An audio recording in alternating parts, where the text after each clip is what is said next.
নমস্কার বন্ধুরা, আমার চ্যানেল চন্দ্রিমারা অ্যাস্ট্রোলজিতে আমার সমস্ত দর্শক বন্ধুদের আমি চন্দ্রিমা অনেক অনেক স্বাগত জানাই। আশা করি সবাই ভালো আছেন, সুস্থ আছেন। আমার বাবা মুনির চরণে, আমার গুরুর চরণে প্রণাম জানিয়ে আজকে আপনাদের সঙ্গে আলোচনাটি শুরু করছি। আজকে আমার আলোচ্য টপিকস মেষ রাশি, অর্থাৎ কালপুরুষের প্রথম রাশি।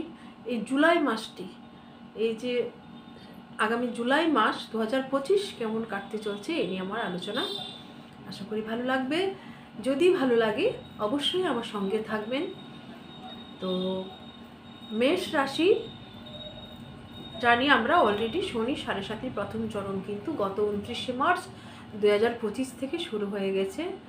অর্থাৎ আপনার রাশির দ্বাদশে কিন্তু শনি অবস্থান করছে। শনি আপনার দশমপতি এবং একাদশপতি হয়ে দ্বাদশে অবস্থান করছে এবং আপনার রাশির অধিপতি কিন্তু কোথায় বসে আছে?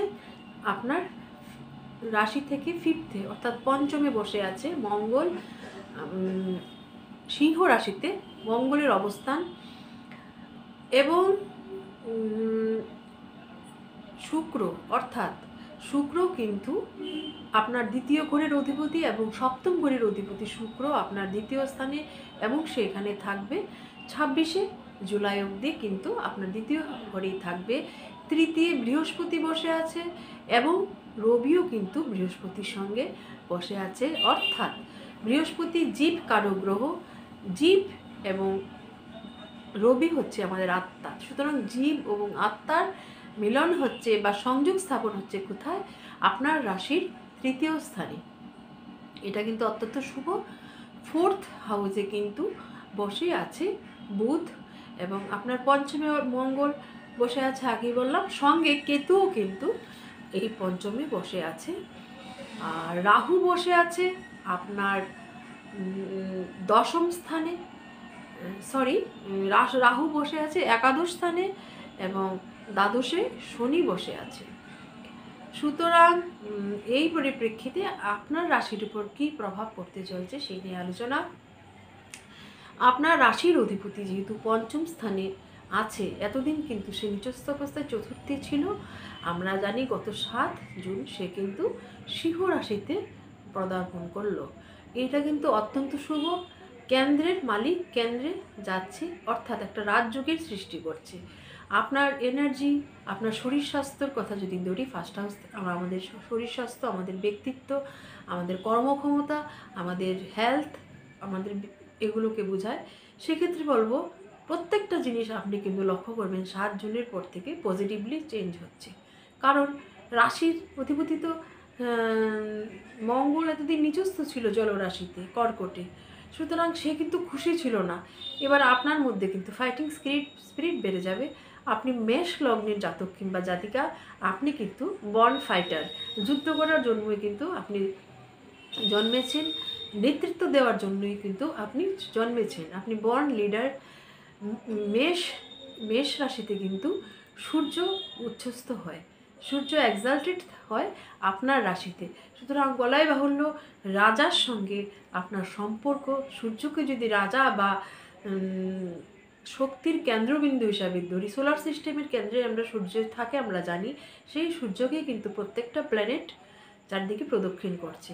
সে একইরূপভাবে রাজাকে কেন্দ্র করি কিন্তু আমরা সমস্ত প্ল্যানেটগুলি অর্থাৎ জীবজগৎ বেঁচে আছে। অর্থাৎ সৌরশক্তির উৎস কিন্তু সৌরশক্তি কিন্তু সমস্ত প্রাণীর উৎস আমরা কিন্তু জানি। সেই একই রকমভাবে আপনার রাশিতে সেই সূর্য এক্সাল্টেড হচ্ছে। সুতরাং আপনি কতটা এনার্জেটিক, কতটা আপনার প্রাণবন্ততা, জীবন্ততা আপনার মধ্যে আছে সেটা কিন্তু আপনি ভালো করে জানেন। সুতরাং এই মঙ্গল চলে আসছে সিংহ রাশিতে। সুতরাং বলা যায় আপনি যদি যোদ্ধা হন তাহলে রবি বা সূর্য হচ্ছে গিয়ে রাজা। সুতরাং রাজার ঘরে সেনাপতির আগমন বলতেই পারি। খুব ভালো পজিশনে আছে আপনার রাশির অধিপতি। পঞ্চম ঘর আমাদের শিক্ষার ক্ষেত্রে বলবো, এতদিন যে নেগেটিভিটিগুলো আমরা দেখতে পেয়েছিলাম, পড়াতে ভালো লাগছে না, ল্যাক অফ এনার্জি, শারীরিক দুর্বলতার কারণে মনে হচ্ছে আর ভালো লাগছে না, মন মানে কনসেন্ট্রেশন ভীষণ অভাব পড়তে বসলে, সেই জিনিসগুলো কিন্তু দূরীভূত হবে দেখবেন 7 জুনের পর থেকে নিজেই ইচ্ছা হবে একটু পড়াশোনা করি। পড়াশোনার দিক থেকে বলবো অত্যন্ত শুভ। কিন্তু কি বলবো, কেতুও কিন্তু সঙ্গে সঙ্গে বসে গেছি এই আপনার 5th হাউসে। সুতরাং অঙ্গারক যুগের সৃষ্টি করছে। কেতু মঙ্গল কানেকশন করলো আপনার 5th হাউসে। সেক্ষেত্রে পড়াশোনার ক্ষেত্রে অনেক সময় কেতুর অবস্থানের ফলে মন চঞ্চল হয়ে ওঠা, একটা উত্তেজনা, একটা এক্সাইটমেন্ট হঠাৎ করেই আপনি কিন্তু ফিল করবেন। আর চেঞ্জ, কেতু মানে একটা কি বলবো, একটা উদাসীনতার সৃষ্টি করে। প্লাস এই কেতুর অবস্থানের জন্য আপনি টিউটরের কাছে পড়ছে মনে হচ্ছে না, এই টিউটর ভালো লাগছে না, আরেকজনের কাছে আরেকটা কোচিং সেন্টারে আমি ভর্তি হই, এই ধরনের মানসিকতা কিন্তু আসতে পারে। চেঞ্জ করা, এমনকি সাবজেক্ট চেঞ্জও করতে পারেন যদি সুযোগ থাকে, মনে হবে না এই স্ট্রিম না ওই স্ট্রিম, এইরকম একটা কিন্তু মানসিকতা সৃষ্টি করতে পারে পঞ্চমে কেতুর অবস্থানের কারণে। এটা কিন্তু আপনারা লক্ষ্য করবেন, যেহেতু আপনার পঞ্চমে কেতু, কিন্তু এই পঞ্চমে রাশির অধিপতির অবস্থান বিদ্যার জন্য অত্যন্ত শুভ। তারপর আবার রাশির অধিপতি আপনার পঞ্চম ঘরের অধিপতি, যে সিংহ রাশির অধিপতি, সে কিন্তু আবার বসে আছে কোথায়, তৃতীয়, আপনার রাশির তৃতীয় সঙ্গে কিন্তু বৃহস্পতিও বসে আছে। বৃহস্পতি আপনার ভাগ্যপতি। সুতরাং পড়ার দিক দিয়ে বলবো, যেহেতু 3rd হাউসে এখানে সূর্য মানে সান বর্তমানে অবস্থান করছে, বিভিন্ন সরকারি চাকরির ইন্টারভিউ কিন্তু আপনি এই সময় ক্র্যাক করে যেতে পারেন। অর্থাৎ এই জুলাই মাসে যদি আপনার কোন সরকারি ইন্টারভিউ ফেস করেন বা করবেন, দেখবেন এই সময় কিন্তু আপনার লাক ফেভার হয়ে আপনার ফেভারে চলে আসতে পারে। অর্থাৎ আপনি ইন্টারভিউ ক্র্যাক করে যেতে পারেন, অথবা কোনো গভর্নমেন্ট কলেজ কিংবা মনের মতো কোনো সরকারি কলেজ আপনি কিন্তু ভর্তির সুযোগ ইত্যাদি পেতেই পারেন। কারণ আপনার সান কিন্তু, অর্থাৎ আপনার পঞ্চম ঘরের অধিপতি কিন্তু আবার আপনার ভাগ্যবতীর সঙ্গে সংযুক্ত হয়ে আপনার তৃতীয় অবস্থান করছে। আবার বলবো, আপনার ছোট ভাই বোনের ভাগ্যও কিন্তু ওই সময় ক্লিক করতে পারে। আপনার বন্ধুবান্ধবদের ভাগ্যের উদয় হতে পারে। 3rd হাউস আপনার প্রতিবেশীর ভাগ্য উন্নয়ন হতে পারে। আপনার বন্ধুবান্ধব এবং আপনার 3rd হাউস আপনার এনার্জি, 3rd হাউস আপনার পরাক্রম, 3rd হাউস আপনার ফাইটিং স্পিরিট। আমি যে কতটা এফোর্ট দিচ্ছি সেই এফোর্টটা কিন্তু মানে নির্দেশ করবে আমার 3rd হাউস। 3rd হাউস যদি আমার স্ট্রং থাকে, আমি কিন্তু 100% এফোর্ট দেব। অথবা কিন্তু আমি কিন্তু ঝিমিয়ে থাকবো, পুরোপুরি এফোর্ট দেব না। 100তে 20 এফোর্ট দিলাম, 30 এফোর্ট দিলাম, কিন্তু 100% এফোর্ট আমি কখনোই দিতে পারবো না যদি আমার 3rd হাউস মানে নেগেটিভলি এফেক্টেড থাকে। সুতরাং এই সময় কিন্তু আপনার 3rd হাউস ভীষণ স্ট্রং। সুতরাং আপনি কিন্তু আপনার যে দেওয়া, আপনার যে প্রচেষ্টা, তার মধ্যে কোনো মানে কী বলবো, কোনো খামতি থাকবে না। আপনি কিন্তু আপনার 100% দেবে, এবং আশা করা যায় ভাগ্যও আপনার সাথ দেবে। কারণ সে 3rd হাউসে কিন্তু পঞ্চমপতির সঙ্গে যুক্ত হয়ে বসে আছে। নবমপতি পঞ্চমপতি একসঙ্গে আপনার তৃতীয় স্থানে। তারপর আসছি আপনার প্রেমের কথা যদি বলি, প্রেমের ক্ষেত্রে আপনি রাশির অধিপতি হয়ে প্রেমের জায়গায় চলে এসেছেন। অর্থাৎ 5th হাউস আমাদের প্রেমের ঘর। সেখানে আপনার তরফ থেকে এফোর্ট কিন্তু কোনো ত্রুটি থাকবে না। দুজনের মধ্যেই আন্ডারস্ট্যান্ডিং, যে আপনার মনের মানুষটি, তার সঙ্গে কিন্তু আপনার আন্ডারস্ট্যান্ডিং, বোঝাপড়া, কিন্তু কোনো ত্রুটি থাকবে না। তা সত্ত্বেও কিন্তু কিছু ঝুট ঝামেলা, ভুল বুঝাবুঝি, ছোটো ছোটো ভুল বুঝাবুঝি, অ্যাঙ্গার ইস্যু, আর্গুমেন্ট, এগুলো আসতেই পারে। কারণ কেতু কিন্তু এখানে অঙ্গারক যুগ করে আবার বসে আছে। কেতুর এই পঞ্চমী অবস্থানের কারণে আমাদের মধ্যে মানে কাপল, যারা আনমেরিড কাপল আছেন, যারা বিবাহ করতে ইচ্ছুক, অর্থাৎ সম্পর্কে যারা আছেন, প্রেমের সম্পর্কে, তাদের মধ্যে ঝগড়াঝাটি, অনেক সময় রাগারাগি, এগুলো কিন্তু হবে। কারণ অঙ্গারক যুগের সৃষ্টি করছে 5th হাউসে। সুতরাং সেই দিকটা মাথায় রাখবেন। কিন্তু খুব একটা খারাপ যে রিলেশনশিপ ভেঙে যাবে, ব্রেকআপ হয়ে যাবে, ওরকম দেখাচ্ছে না। কারণ কেন বলুন তো, আপনাদের ভাগ্যবতী এখন কিন্তু আপনার তৃতীয় হাউসে বসে আছে। বৃহস্পতি আপনার ভাগ্যপতি কিন্তু আপনার 5th লটের সঙ্গে বসে আছে। ভাগ্যপতি পঞ্চমপতি তৃতীয় বসে আছে। ভাগ্যপতি আবার আপনার ঘর থেকে যদি হিসাব করি, 9, 10, 11, 12, 1, 2, 3, অর্থাৎ ভাবো দিক দিয়ে যদি বিশেষ করে মানে ভাবো, তাহলে কিন্তু নিজের ঘর থেকে বসে আছে সে কোথায়, সপ্তমী। সুতরাং বিবাহ থেকে প্রেমে কনভার্ট হওয়া, প্রেম থেকে বিবাহে কনভার্ট হওয়ার কিন্তু একটা ভালো সময়। এই সময় কিন্তু আপনারা বিবাহ বন্ধনে আবদ্ধ হতে পারেন, যারা বিবাহ করতে ইচ্ছুক, মানে ছেলেমেয়েরা, প্রেমিক প্রেমিকারা। সুতরাং প্রেমের জায়গাটা ভালোই, ঝগড়া ঝামেলাও কিন্তু অবশ্যই হবে, অঙ্গারক সৃষ্টি করছে 5th হাউসে। তারপর যদি আসি, আমার সন্তান স্থান কিন্তু পঞ্চম ঘর। সন্তানের ক্ষেত্রেও বলবো আপনার 100% সাপোর্ট আপনি সন্তানকে দেবেন, কিন্তু আপনি নিজেই পঞ্চম করে এসে বসে আছেন। সন্তান অন্তঃপ্রাণ কিন্তু এই সময় আপনার মধ্যে কিন্তু দেখা যাবে সন্তানের মানে যে শরীর স্বাস্থ্য ইত্যাদি ইত্যাদি করার জন্য প্রচণ্ড আপনি কিন্তু চেষ্টা করবেন ভালো রাখার।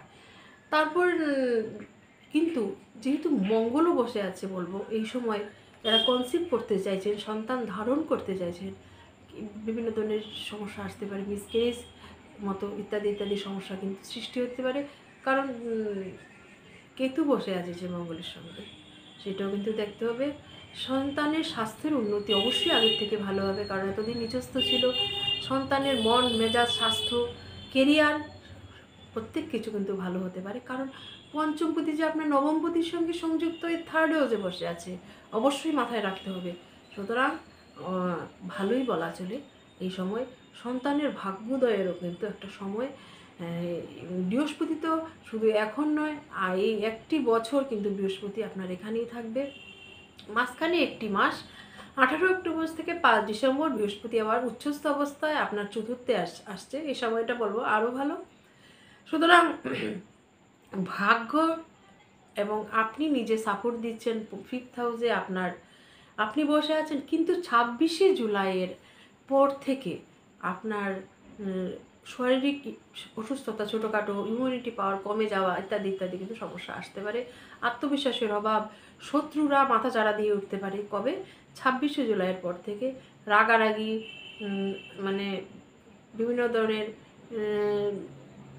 মানে একে অপরের প্রতি হিংসামূলক মনোবৃত্তি, জেলাসি, এগুলো হতে পারে, কারণ রোগ রিপু ঋণের ঘরে কিন্তু আপনার রাশির অধিপতি, অর্থাৎ আপনার ষষ্ঠে 26শে জুলাইয়ের পর আপনার ষষ্ঠে যাচ্ছে। যদিও ষষ্ঠে গেলে সার্ভিস পাওয়ার যুগটা কিন্তু অ্যাক্টিভ হয়ে যায়। ষষ্ঠ ঘর আমরা সার্ভিসের মানে ঘর বুঝি, চাকরির ঘর।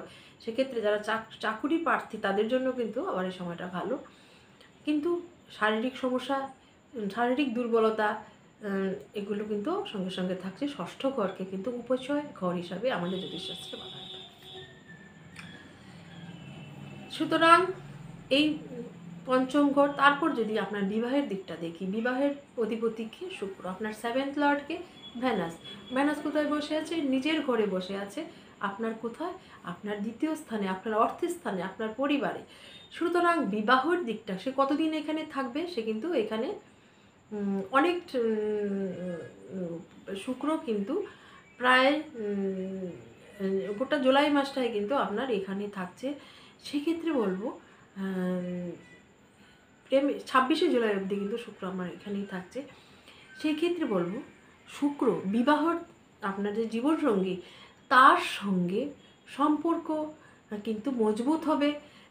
জীবন সঙ্গে মানে আপনার পার্টনার, আপনার স্পাউস যিনি আছেন, তার মাধ্যমে আপনার কিছু লাভ করা, অ্যাচিভ করা, কোনো দামি উপহার আপনি পেতে পারেন, বা আপনার ভালো জীবনসঙ্গী সন্ধান আপনি এই সময়টিতে পেতে পারেন, সেটাও কিন্তু দেখাচ্ছে। প্লাস জীবনসঙ্গীর দ্বারা লাভ বা জীবনসঙ্গীর জন্য আপনি লাভবান হওয়া, প্রত্যেকটা কিছুই কিন্তু দেখাচ্ছে। ধনস্থানে বসে আছে, সুতরাং জীবনসঙ্গীর দ্বারা কোনো ধনপ্রাপ্তি, বিশেষ কোনো ধনযোগ বা ধনযোগ প্রাপ্তির যোগ কিন্তু এই সময়টা দেখাচ্ছে। অবশ্যই 26শে জুলাই পর থেকে, মানে যতদিন শুক্র আপনার বৃষ রাশিতে অবস্থান করছে, সেটা কিন্তু বলবো অত্যন্ত শুভ। প্রায় জুলাই মাসটাই কিন্তু মোটামুটি সে কিন্তু বৃষ রাশিতে অবস্থান করছে। সেই দিক দিয়ে বলবো, বিবাহের দিক দিয়ে আপনারা যদি নতুন বিবাহ সম্পর্কে আবদ্ধ হতে চান, আপনার এই সময়টা কিন্তু 26শে জুলাই আগে অবধি যদি আপনারা মানে সম্পর্কে নাম দিতে চান, সেটাও কিন্তু বলবো অত্যন্ত একটা ভালো সময়। সুতরাং প্রেমের দিক দিয়ে কোনো কথাই বলার অপেক্ষা রাখে না, সেটা কিন্তু অত্যন্ত ভালো। তারপর আবার 8th হাউস অর্থাৎ বাধা বিঘ্ন স্ট্রাগল, সে কিন্তু 8th হাউস লর্ড আপনার যে আপনার লগ্নেশ, সে আবার 5th হাউসে বসে গেছে। সুতরাং 8th হাউস কী বোঝায়? আমাদের রিসার্চ ওরিয়েন্টেড পড়াশোনা, সাধনা, তন্ত্রমন্ত্র, যারা সাধক মানে সাধক সাধিকারা আছেন, যারা ঈশ্বর লাভের চেষ্টা করছেন বা ঈশ্বর মানে মুক্তির পথে এগুচ্ছেন, ঈশ্বর লাভের পথে, তাদের জন্য বলবো অত্যন্ত শুভ। যারা সায়েন্টিস্ট আছেন তারাও বলবো অত্যন্ত শুভ।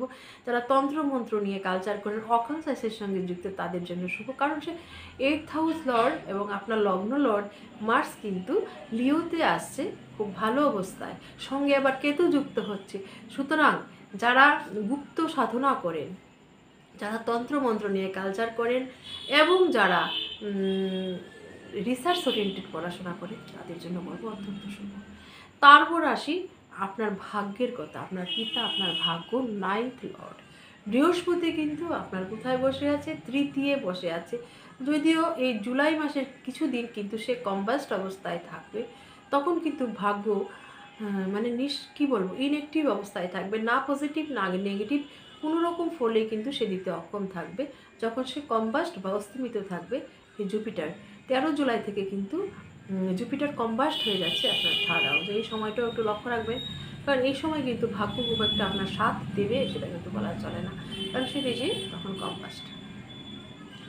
তথাপি স্থান অত্যন্ত ভালো, সঙ্গে আপনার পঞ্চমপতির সঙ্গে যুক্ত হয়ে আপনার 3rd হাউসে বসেছে এবং আপনার রাশি লর্ড 5th হাউসে, আপনি আপনার 9th লর্ড 3rd হাউসে, এবং সে নিজের ঘরকে দেখছে কিন্তু আপনার 3rd-এ বসে আপনার ভাগ্যস্থানকে দেখছে। সুতরাং ভাগ্য বিড়ম্বনা বড় কিছু হবে সেটা কিন্তু কখনোই নয়, ভাগ্য আপনার সাপোর্টেই থাকবে।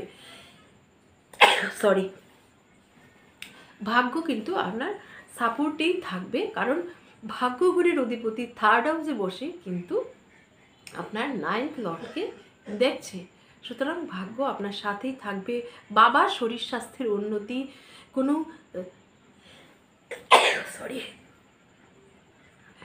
খুব ঠান্ডা লেগেছে, কোনো ধর্মীয় অনুষ্ঠান ইত্যাদি ইত্যাদি কিন্তু আপনার বাড়িতে হতেই পারে। সৎ গুরুর সন্ধান আপনি কিন্তু এই সময় পেতেই পারেন। সুতরাং ভাগ্যের মানে কি বলবো, ভাগ্যের চাকা আপনার কিন্তু মানে মুভমেন্ট করবেই, ঘুরতেই থাকবে, সেটা আশা করা যায়, কারণ নিজের ঘরকে সে দেখছে। আপনার কর্মের ঘর এবং আয়ের ঘর। তারপর আসি কর্মাধিপতি এবং আপনার আয়ের ঘরের অধিপতি, সে চলে গেল দ্বাদশে। আমরা জানি শনি 7.5 চলছে, আপনার দ্বাদশে অবস্থান করছে শনি। রাহু আপনার আবার একাদশে অবস্থান করছে। রাহুর একাদশে অবস্থান হলে আয়ের দিক দিয়ে যাদের বার্থ চার্টে রাহু পীড়িত বা রাহু নেগেটিভলি আছে, মানে প্লেসমেন্ট নেগেটিভভাবে আপনার বার্থ চার্টে বসে আছে, তাদের ক্ষেত্রে আয়ের সমস্যা হতে পারে। তাছাড়া যারা রাহুর সঙ্গে যুক্ত কাজ, অর্থাৎ যারা টেকনোলজির সঙ্গে যুক্ত, যারা ডিজিটাল ওয়ার্ল্ডের সঙ্গে যুক্ত, যারা এআইয়ের সঙ্গে যুক্ত কাজ করছেন ইত্যাদি ইত্যাদি, তাদের ক্ষেত্রে বলবো অবশ্যই কেরিয়ারে কিন্তু ভালো। এবং যারা বিদেশে আছে, আপনার আয়ের অধিপতি কোথায় বসে আছে, আপনার কর্মের অধিপতি কোথায় বসে আছে? দ্বাদশে। যারা দ্বাদশে কর্মরত আছেন তাদের জন্য ভালো। যারা দ্বাদশে যেতে মানে বিদেশে যেতে চাইছেন, অর্থাৎ তাদের জন্য বলবো অত্যন্ত শুভ ফল অবশ্যই প্রদান করবে, যদি না স্যাটার্ন আপনার বার্থ চার্টে একটু পজিটিভ অবস্থানে থাকে, ভালো অবস্থানে থাকে। আপনার দশম এবং একাদশ ঘরের অধিপতি শনির যদি ভালো অবস্থান হয়ে থাকে, আশা করা যায় আপনি কিন্তু এমএনসিতে যুক্ত থাকলে, বিদেশের সঙ্গে যুক্ত থাকলে, এক্সপোর্ট ইম্পোর্টের ব্যবসার সঙ্গে যুক্ত থাকলে আপনার কিন্তু ভাগ্যোন্নতি হবে। বাদবাকি অন্যদের ক্ষেত্রে কিন্তু খুব একটা পজিটিভ কথা বলা যাচ্ছে না, কারণ সেক্ষেত্রে কিন্তু ব্যয় অবশ্যই দেখাচ্ছে। ব্যয়ের ঘরে বসে আছে কে? আপনার দশম ঘরের অধিপতি এবং আপনার একাদশ ঘরের অধিপতি। সেই ক্ষেত্রে একটা মানসিক চাপ কিন্তু থাকবে। যদিও মীন রাশিতে বলা হয় শনি কিন্তু খুব একটা খারাপ ফল দেয় না। আপনি তীর্থ ভ্রমণ করুন, ব্যয় আপনি কোনো ডোনেট করুন।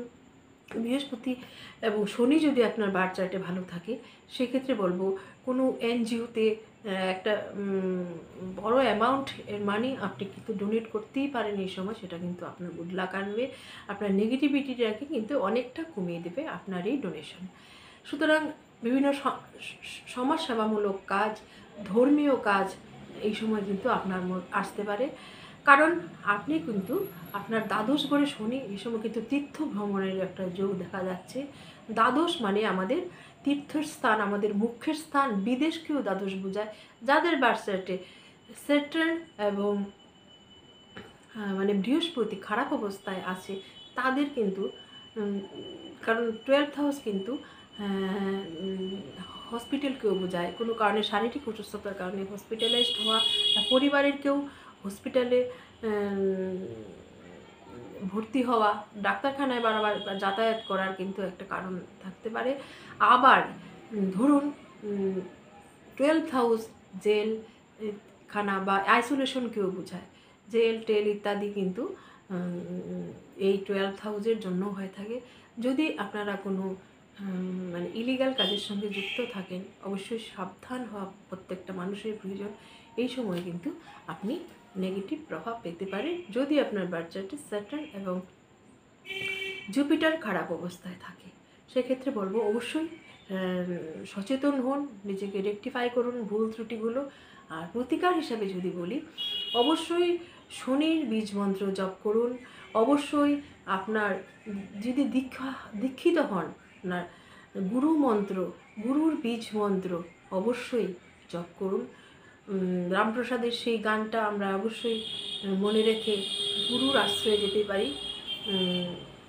মন্দিরে কৃষি কাজ জানো না, গুরুদত্ত বীজ রোপণ করে, গুরু দ্বারা প্রদত্ত বীজ রোপণ করে আমরা কিন্তু জীবনের অনুর্বর ভূমি থেকে কিন্তু অনেক কিছু চাষাবাদ করে নিতে পারি। ধন রত্ন কিন্তু মানে অর্জন করতে পারি। সেই ধন কি? সেই ঈশ্বর প্রাপ্তির ধন, জীবনের মুখ্য আসল যে আমাদের ধন, যার জন্য আমাদের এই শরীর ধারণ, সেই ধন প্রাপ্তি। সুতরাং অনেক সময় নেগেটিভ জিনিস কিন্তু আমাদের জীবনে অনেক কিছু পজিটিভিটিকে দিয়ে যায়। আমরা শুধু এটা নিতে জানি না, তার জন্যই আমরা হাউতাশ করি, বলে আমাদের এই খারাপ সেই খারাপ। অবশ্যই খারাপ না, কারণ আমরা যে বেঁচে আছি সেটাও তো ঈশ্বরের কৃপা। প্রতিটা মুহূর্তে কত মানুষ প্রাণ হারাচ্ছে, কত বিকলাঙ্গ মানুষ পৃথিবীতে আছে, তাদের তুলনায় তো আমি আপনি ভালোই আছি। তাহলে সেটা কি ঈশ্বরের অসীম কৃপা নয়? তারপরেও কেন আমি ভাগ্যকে দোষারোপ করব? আমরা সেটা তো কোনো মানে হয় না। বরঞ্চ ঈশ্বরের কাছে আমাদের চিরকৃতজ্ঞ থাকা উচিত।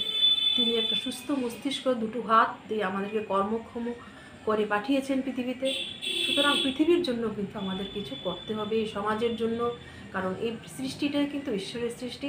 এই সৃষ্টির যদি আমরা সেবা করি, এই দেশের যদি আমরা সেবা করি, তাহলে কিন্তু আমাদের ঈশ্বর প্রাপ্তি। সুতরাং ধর্মকে সাথে নিয়ে কর্ম করার মধ্যেই কিন্তু আমাদের জীবনের সার্থকতা। এই প্রসঙ্গটি আমি বললাম। এখানে শনির সাড়ে সাথেই শুরু হয়েছে। শনি আপনাদের মেষ রাশির জাতক জাতিকারা, এইটা কিন্তু আমাদেরকে উপলব্ধির মধ্যে এনে দেবে যে এই ভোগ বিলাসের বাইরেও, খাবো দাবো শুভ মরে যাবো, বংশবৃদ্ধি করব, তার বাইরেও কিন্তু একটা আমাদের পৃথিবী আছে। সেই পৃথিবীটা বিশেষ করে শনির সাড়ে সাথীতে বা এই ধরনের নেগেটিভ, মানে নেগেটিভ বলছি না, এই ধরনের সময়গুলোতে কিন্তু আমরা এই জিনিসটা আমাদের বারবার আসে। কারণ খারাপ সময়ে কিন্তু আমরা ঈশ্বরের কাছে বারবার শরণাপন্ন করি, সুখের সময় কিন্তু আমরা ঈশ্বরকে ততবার স্মরণ করি না। সুতরাং খারাপ ভালো দুটোই কিন্তু ঈশ্বরের আশীর্বাদ। এই কথা মনে রেখে কিন্তু আমাদেরকে এগিয়ে যেতে হবে। তাহলে আপনারা গুরুর আশ্রয়ে আসুন, গুরু বীজ মন্ত্র জপ করুন, আর মন প্রাণে চারিপাশের ভালো করুন। আমাদের যে বাস্তুতন্ত্র, ইকোলজিক্যাল ব্যালেন্সকে ঠিক রাখার চেষ্টা করুন। পাখি, গাছ, গরু, ছাগল, যারা যারা আমাদের কীট পতঙ্গ, সবাইকে একটু ভালোবাসা দিন, ফিডিং করুন যেমন আপনার সাধ্য। তেতে কিন্তু আপনার অনেক অশুভ গ্রহের নেগেটিভিটি থেকে আপনি কিন্তু মুক্তি পাবেন। আলাদা করে কিন্তু ঈশ্বর কোথাও নেই, ঈশ্বর কিন্তু আমাদের চারপাশেই আছে। এটা কিন্তু আমাদের অবশ্যই বুঝতে হবে। আর তাহলে ভালো থাকুন, সুস্থ থাকুন। আর আমি অনলাইন প্রেডিকশন করি, সেক্ষেত্রে আমার সঙ্গে যোগাযোগ করতে চাইলে ডেসক্রিপশন বক্সে আমার একটা কন্ট্যাক্ট নাম্বার দেওয়া হচ্ছে, আপনারা যোগাযোগ করতেই পারেন। তো আমার বাবা বোনের চরণে প্রার্থনা জানাই মানুষের সদ্বুদ্ধি হোক, আমাদের সবার মধ্যে সদ্বুদ্ধি, সেই শ্রীরামকৃষ্ণ বলেছিলেন তোমাদের চৈতন্য হোক, সেই চৈতন্য যেন আমাদের মধ্যে জাগ্রত হয়। ভগবান আমাদের মধ্যে চৈতন্য দিক, আপনার আমার সবাই আমরা সুন্দরভাবে সুস্থভাবে ঈশ্বরের শরণাপন্ন হয়ে যেন একটা সুন্দর পৃথিবী সৃষ্টি করতে পারি, সেই কামনা জানাই। ভালো থাকুন, সুস্থ থাকুন। অনেক অনেক ধন্যবাদ। জয় তো পাবনি।